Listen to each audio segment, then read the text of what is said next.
Market के fractals क्या हैं? Supply demand on fractals. Supply demand on fractals क्या हैं? फ्रैक्टल को आप सिंपल वर्ड्स में कुछ ऐसा ले लें कि मिसाल ले लें, हायर टाइम फ्रेम में जो हो रहा है वही छोटे टाइम फ्रेम में होता है, वही लोअर टाइम फ्रेम में होता है। ये मार्केट के फ्रैक्टल्स हैं। ओके, अगर ये हायर टाइम फ्रेम में हो रहा है तो लोअर टाइम फ्रेम में भी यही होता है।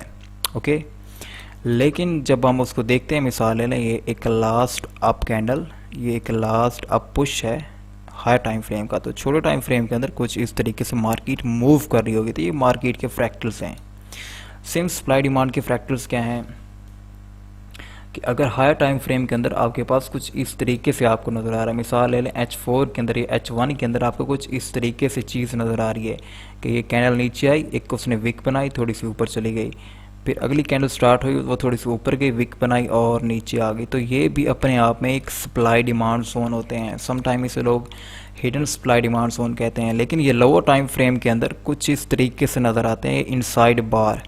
ओके, लोअर टाइम फ्रेम के अंदर ये इनसाइड बार एक होता है।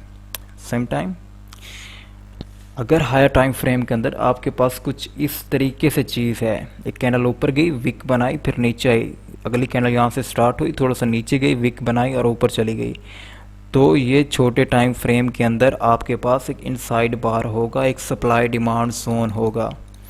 तो आपको अगर हायर टाइम फ्रेम में आपके पास कुछ इस तरीके से है तो आपको ऑलरेडी आइडिया होना चाहिए कि लोअर टाइम फ्रेम के अंदर वो कुछ ऐसा होगा। ओके, तो अगली चीज़ ये है कि अगर कैंडल की विक और जो उसकी बॉडी है वो सेम साइज़ की हो, मिसाल ले लें ये विक है और उसकी जो अगली बॉडी है वो भी उतनी है, तो हम पूरे जोन को मैप करेंगे। ठीक है, अगर ज़्यादा विक ज़्यादा बड़ी नहीं होती, मिसाल ले लें जिस तरीके से ये आपको मिसाल नज़र आ रही है, अगर इतनी ही विक होती है, ज़्यादा बॉडी होती है, तो हम पूरी कैंडल को मैप करेंगे एज अ सप्लाई या फिर as a demand zone. Okay, तो अगर कुछ इस तरीके से कैंडल नज़र आ रही है आपको, विक के साथ नज़र आ रही है, तो ये हम पूरा जोन, ये पूरी कैंडल मैप करेंगे।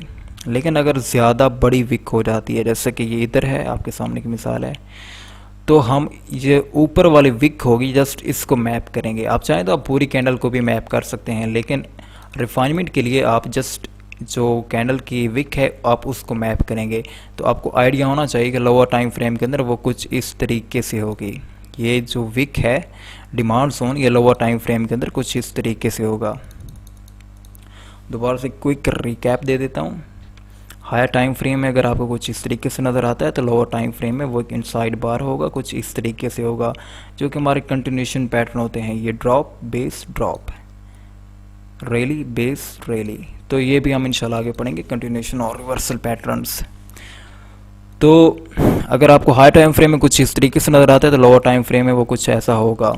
सेम अगर कैंडल की जो विक है वो थोड़ी है, ज़्यादा बड़ी विक नहीं है, तो आप कैंडल की बॉडी और विक को ही कंसीडर करेंगे as a supply demand zone.